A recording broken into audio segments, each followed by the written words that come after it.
అమ్మాయికి అబ్బాయికి మధ్య పుట్టే ప్రేమ దట్ ఈజ్ ఈక్వల్ టు అక్రమం. అందుకే ఆ ప్రేమ గురించి తల్లిదండ్రులు వదిలిపెట్టేస్తారట, ఆ ప్రేమ గురించి పెద్దవాళ్ళు వదిలిపెట్టేస్తారట, ఆ ప్రేమ గురించి చిన్నప్పటి నుంచి ఆడుకుంటున్న అన్నని, తమ్ముడిని, చెల్లిని, అక్కని అందరినీ విడిచిపెట్టేస్తారట. అబ్బో, ఏంటిది? క్రమం కాదండి ఇది.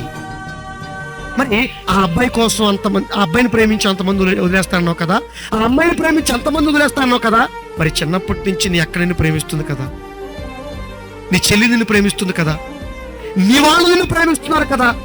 ఇక తల్లిదండ్రుల ప్రేమ గురించి మాటలు లేవు, మాట్లాడుకోవటం లేవు. అందుకే మాట్లాడుకోవట్లేదు కాబట్టే, మాటలు లేవు కాబట్టే మనకు అర్థం కాలేదు.